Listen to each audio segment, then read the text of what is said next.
예, 투자업계에서 인사이트를 가지고 계신 분들을 모시고 투자 전략을 세우는 시간이죠. 스페셜리스트, 오늘은 유신익 KB은행 수석 이코노미스트 함께 하겠습니다. 어서 오십시오. 네, 반갑습니다. 트럼프발 관세 불확실성이 계속 진행이 되고 있습니다. 하루 이랬다 오락가락하는 흐름들인데 적어도 위안이라고 하면 하루 이틀 정도는 조금 이슈가 좀 적었다고 할까요? 여전히 진행 중이잖아요. 어떻게 바라봐야 될까요? 시계를 좀 길게 가셔야 됩니다. 그러니까 제가 이제 트럼프 관련되는 이제 여러 가지 연구나 책 이런 것들을 써봤고, 사실 이 트럼프의 모든 전략들은 굉장히 지금 즉흥적이고 뭔가 표현들이 불확실해 보이지만 체계가 다 이루어지고 있어요. 그럼 지금은 관세를 매겨서 무엇을 하느냐? 결국에 국가별로 미국의 이익 기여도를 다 체크를 하고 앞으로 긴 여정 4년 동안에 어떤 동맹으로 가져갈지 아니면 비동맹 국가로 가져갈지에 대한 판단이 일어납니다. 두 번째, 최근에 경기 침체를 감안하고서라도, 그러니까 어디서 많이 들어본 얘기시죠. 그러니까 파월 의장이 예전에 금리 인상했던 건데, 지금도 경기가 둔화되는 거를 감안하더라도 자신들의 정책을 취하겠다라고 하면서 지금 연방정부에 계류된 정책들 중에 중요한 포인트가 뭐냐면요. 상업은행에 대한 대출 규제 완화입니다. 즉, 지금 페이스가 서서히 관세가 아직 확정은 안 됐지만 오히려 이미 부과되고 딜이 일어나는 과정이고, 이 시계를 조금 더 넓게 하면 그 다음 단계로는 이제 대출과 내수 부양을 위한 정책의 바텀업이 되는 거죠. 그쪽으로 전환이 되는 시점에 와 있다. 그래서 아마도 경기 부양과 관련되는 여러 가지 정책들이 저는 2분기 중에 나올 걸로 생각을 하고 있고, 그러면 지금의 모든 패턴은 1기랑 어떻게 다르냐. 1기 때는 관세 매기는 데만 2년이 걸리고 경기 부양 정책 하는데도 1년 반 이상 걸렸습니다. 근데 시행하는 시점 자체가 지금 쇼텀리, 그것보다 훨씬 한 3분의 1 정도 축소된 6개월 단위, 3개월 단위 이런 식으로 되게 빠르게 일어나고 있다. 그래서 결론은 뭐냐면은 지금 현재가 최고조의 불확실을 겪고 있고 불안한 변동을 보이고 있지만 지금이 아마도 아주 최악 이렇게 표현하긴 그렇지만 사실 지나가는 과정 중인 것 같다. 이렇게 표현을 하고 싶습니다. 잠깐 언급을 하셨지만 트럼프가 경기 둔화를 좀 유도하는 측면이 일부러 그런 측면이 있다. 왜냐하면 그 책임들을 전 정권에다가 몰고 금리를 경기를 둔화시켜서 금리가 낮아지면 채권 이자 비용도 줄이고 그런 걸 좀 하는 것이 아니냐는 시각인데, 근데 그게 원하는 만큼 경기 둔화가 아니라 침체로 가버리면 어떡해요? 그래서 우리가 항상 이제 지표를 여러 개를 봐야 되죠. 이렇게 해서 둔화를 어느 정도 용인을 했는데, 그러면은 우리가 항상 미국 경제의 핵심은 뭐죠? 소비죠. 그렇죠. 소비의 핵심은 뭐죠? 가계의 소득이죠. 소득까지 무너지면 이거 나중에 되살리려고 보니까 소득이 없어서 소비를 못하네? 이건 되살릴 수 있는 규모가 아니네라고 판단을 하게 되는데, 그래서 제가 다 체크를 해봤습니다. 보면 작년도 4분기까지 하우스홀드 인컴 자체가 1, 2, 3, 4분기의 패턴을 보시면은 24조 달러 후반대에서 원만하게 상승을 하다가 바로 4분기에는 25조 달러를 넘어서기 시작합니다. 즉, 소득 기반에는 우리가 당연히 급여소득도 있고, 그 다음에 자본차익 소득도 있고, 여러 가지 사회 이전 소득도 있고, 여러 가지가 있거든요. 어떠한 항목도 특별히 줄은 항목이 전혀 없습니다. 그런데 소비가 지금 최근에 소매 판매가 주춤했다? 자, 그럼 저희가 여기서 추정을 할 수 있죠. 소비자 기대지수에서의 경기 전망에 대해서 불확실하다고 얘기했잖아요. 그러면 돈을 지금 안 쓰는 거죠. 못 쓰는 게 아니라 앞으로 트럼프가 무슨 정책을 가져올지 불안하니까. 그렇죠. 불안하기도 하고, 또 두 번째 제일 중요한 게 뭐냐. 내연차 다시 만들겠다고 주장하잖아요. 내연차 얼마에 팔릴지 궁금하지 않으십니까? 저도 궁금해요. 그 시기를 기다렸다 살 수 있게끔, 그래서 신차에 대한 어떤 소비를 좀 지연시키는 영향이 일부 포함까지 되고 있기 때문이다. 즉, 침체로 갈 수 있는 경로는 현재 상황 아니다. 이렇게 보였습니다. 트럼프 얘기 좀 묶어서 마무리하겠습니다. 트럼프가 이렇게 지금은 전체적으로 엄포를 놓지만 결국은 각국과 협상해서 자기가 원하는 걸 얻어낸다는 거잖아요. 그죠? 그런 게 정말 카드가 먹힐 것인가? 먹히지 않을 이유가 없습니다. 캐나다, 멕시코 말할 것도 없고, 그죠? EU가 좀 맞서고 있지만, 미국을 완전히 누를 만큼 그런 영향력이 있느냐? 우리나라 말할 거 없고요, 그죠? 정책 카드에서. 결국 핵심은 중국인데요, 그죠? 중국하고의 격돌, 이 패권 전쟁, 무역 전쟁, 어떻게 전개가 될까요? 네. 우선 우리 중국을 제한 관세 전쟁에 대해서는 정의를 명확히 하셔야 됩니다. 그러니까 뭐냐면 관세를 매겼습니다. 매겨가지고 자신의 투자, 미국에 대한 투자, 일자리 늘리기, 리쇼링을 해줘요. 그러면은 철회합니다. 근데 만약에 지금 유럽은 노선 자체가 정책적으로도 그렇고 많이 중국하고 지금 많이 이제 교역 완화를 갖다 하려는 움직임이기 때문에 미국에 무조건적으로 우호적이지 않습니다. 그래서 유럽 같은 경우 아니야 우리도 매길래 버티면 어떻게 되냐. 그러면 트럼프의 입장에서 미국의 입장에서 관세 수입을 받으면 됩니다. 그래서 사전 추정치가 다 나와 있죠. 4년 동안 계속 관세를 부과한다는, 그러니까 에버리지 범용 관세 10%를 중국 제외하고 나머지 다 매기면 얼마를 관세 수입으로 벌까 총 대략적인 추산을 해봤더니 2조 4천억 달러가 나오는 거예요. 그러면 관세 매겨서 투자한다 그러면 철회하면 되는 거고, 관세 매겼는데 보복하겠다 그러면은 그냥 관세 수입으로 계속 따박따박 재정 수입에 추가를 하면 되는 겁니다. 그래서 손해보는 장사가 아니다라는 것이고요. 그리고 이것이 경기 침체를 유발할 정도로 재정을 갖다 악화시키지도 않는다는 거예요. 더 나아가서 그러면은 중국 말씀하셨는데 중국은 정확히 표현을 해야 됩니다. 자, 관세를 매겨가지고 한다. 이거는 거래를 하겠다는 입장인데요. 트럼프는 이미 그 1기 때도 비슷한 마지막 후기 때 그런 스탠스를 보였고, 대선 캠페인에서도 중국과는 교역을 차단하겠다. 차단. 이건 뭐냐면 정상무역 관계를 철회하겠다라고 표현을 했었어요. 공화당 내부에서도 그거를 법안을 올리겠다. 즉 이 얘기는 뭐냐면 모든 핵심 산업과 주요 상품 쪽에서 배제시킨다는 거죠? 교역을 안 하는 거죠. 배제시킨다는 거죠. 거죠. 사지도 않고 팔지도 않는. 네네. 다른 나라들은 이제 압박하면서 얻을 걸 얻지만 중국은 기본적으로 좀 그런 특별히 신기술 이런 쪽에서 배제하고 배척하려는 정책이다. 신기술과 자원, 기계 모두 포함입니다. 모든 제조업이. 그 이제 패권 전쟁이고요. 뭐 1기 때 못했던 걸 2기 때 이제 마무리하겠다는 그런 그 마음인 것 같습니다. 금리 정책은 어떻게 될까? 이번 주 FOMC가 있지만 뭐 이번 주는 동결이 거의 확실시되는 상황이고요. 점도표 내지는 뭐 QT 하는 거를 줄이는 거 이런 게 좀 얘기가 나오고 있는데, 그건 단기적인 거고 중기적으로 보면 연준이 트럼프 행정부에 있어서 어떤 그 정책을 취하고 나올 걸로 보세요? 일단은 금리는 3% 초중반까지는 내려가는 기조는 변화 없다고 생각합니다. 그러니까 지금 나오는 트럼프발 관세 인플레이션에 대한 불안은 사실 잘 생각해 보셔야 되는 게, 지금 미국의 CPI, 미국의 물가는 무엇에 의해서 결정되죠? 거의 60%가량이 서비스업 물가에 의해서 결정이 됩니다. 거의 다 연동이 됩니다. 그럼 나머지 중요한 부분은 뭐가 있느냐? 에너지가 한 25% 정도입니다. 최근에 물가가 잠시 흔들렸다가 다시 다운그레이드 됐죠. 그 영향이 뭐냐면 서비스업 쪽 물가는 상당히 안정적인 수준을 계속 횡보하고 있는데, 그러면은 이것만 버텼다고 한다면 2% 중반도 나왔을 수 있었습니다. 그런데 유가가 튀었죠.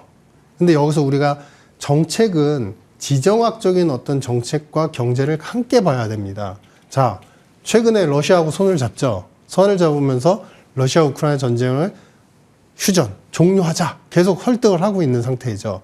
물론 시기는 걸리겠지만 이 다음의 끝이 뭐냐.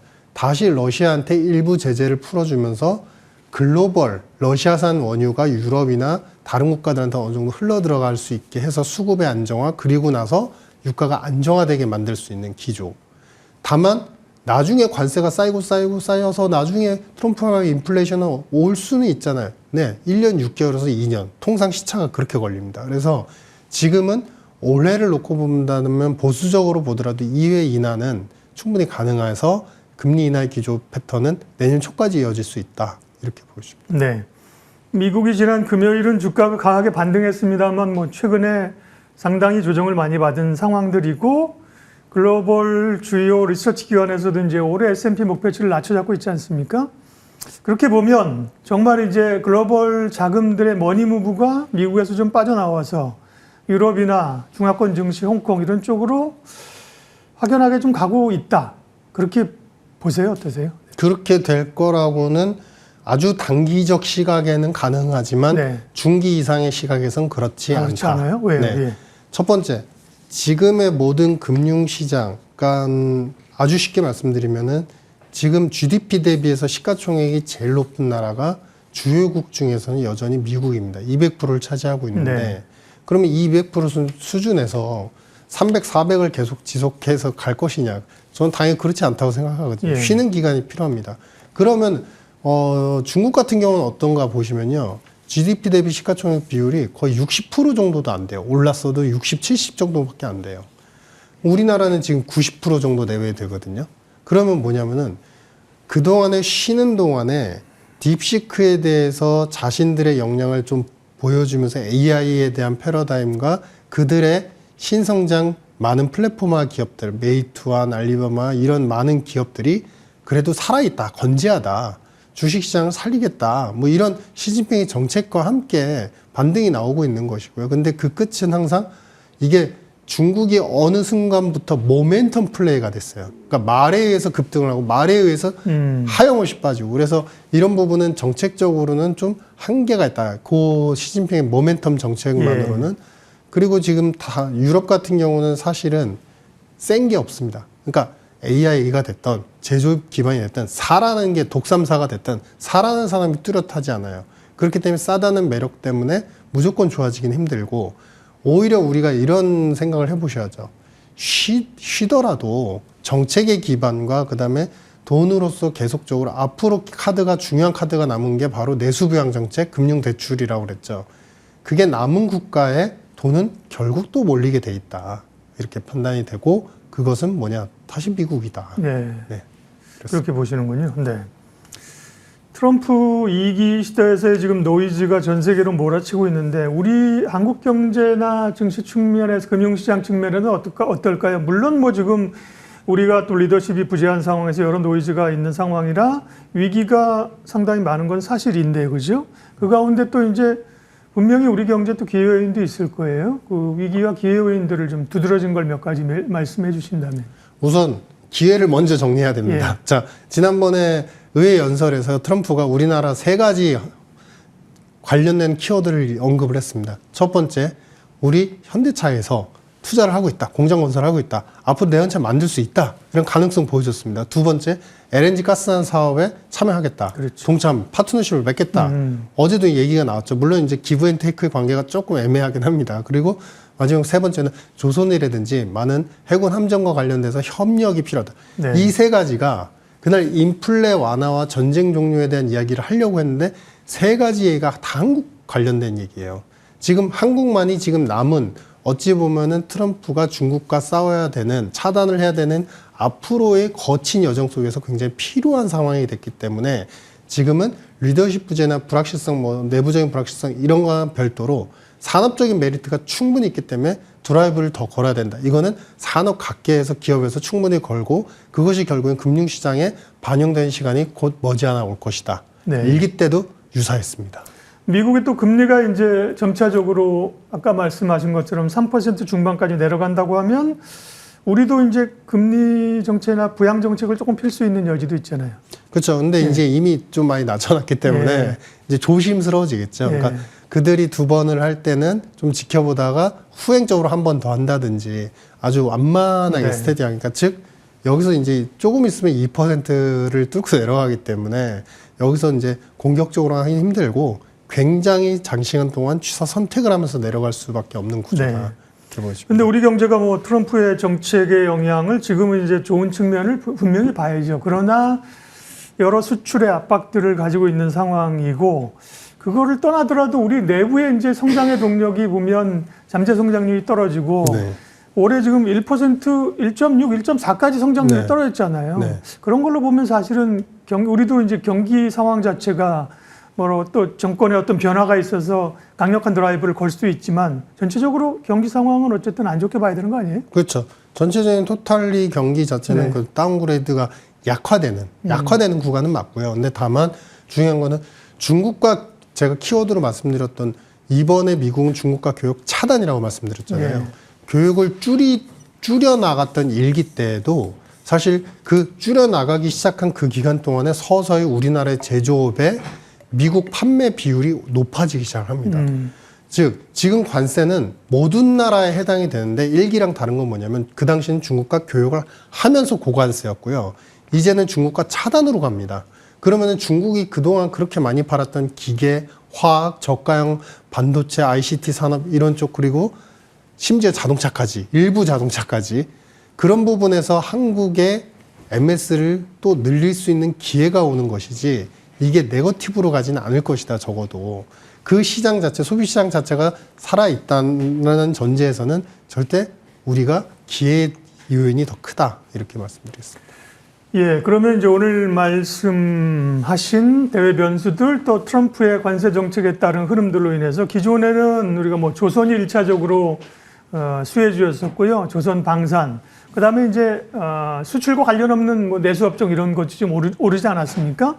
지금 그러면 관련해서 좀 수혜 섹터는 어떤 게 있을까요? 미디어 콘텐츠 생각하고 있습니다. 미디어 콘텐츠. 자, 아까 기술 말씀드렸잖아요. 네. 기술이 좋고 우리나라가 키워드 3개나 해당될 정도로 지금 트럼프가 결국에는 콕 집어서 얘기를 했고 반대로 얘기를 하면요. 중국 입장에서도 한국의 기술이 상당히 필요해요. 왜? 지금 기술 동맹과 AI 오너십은 전 세계 리더십의 가장 중요한 패권을 결정하는 요소거든요. 자, 그러면서 자꾸 유화적인 몸짓을 보내고 있습니다. 중국에서도. 즉, 지금 내수에 대한 불안정성은 분명히 존재하나 한국 산업에 대한 기술과 특히 G2가 싸우는 데 있어서의 우리의 역량은 굉장히 러브콜화되고 있고 이런 러브콜을 우리가 그렇잖아요. 누구 집 찾아갈 때도 먼저 당신이 좋으니까 나 만납시다. 이것보다도 찾아가기 전에 먼저 띵동하면서 꽃 선물하고 좋은 음악 선물하면서 친해지듯이 문화적인 부분의 교류에 대한 것들이 더 좀 열릴 가능성이 있다. 네. 이건 미국은 이미 열려 있지만 중국까지도 조금 가능성은 충분히 있지 않을까라는 이제 제 개인적인 판단으로. 네. 그 말은 이제 아까 말씀하신 뭐 방산, 조선, LNG 이런 쪽이 끝났다는 게 아니라 그 모멘텀이 있지만 사실은 주가가 그 쪽은 상당 부분 반영돼 있으니까 그죠. 네. 그런 모멘텀이나 기대감을 봤을 때 그래도 주가가 덜 반영된 쪽을 말하라고 하면 미디어 콘텐츠. 네. 엔터 이런 것도 들어가는 거죠. 그렇죠. 맞습니다. 네네네. 거기다가 관세하고도 프리, 관세 프리입니다. 네. 시장의 핵심 이슈들 스페셜 리스트로 짚어봤습니다. 내일 예고 잠깐 하군요. 내일은 그 앞서 유신익 박사님도 잠깐 얘기하셨는데요. 중국 쪽에서 또 반도체 가격의 상승 이런 얘기가 좀 나옵니다. 소위 이제 전통 반도체, 레거시 반도체의 부활 조짐, 반도체에 관한 이야기, 투자 기회를 어디서 찾을까? 이승우 유진투자증권 리서치센터장님 내일 만납니다. 예, 오늘 스페셜리스트는 여기까지 하겠습니다. 유신익 KB은행 수석 이코노미스트 함께했습니다. 고맙습니다. 네, 감사합니다. 감사합니다.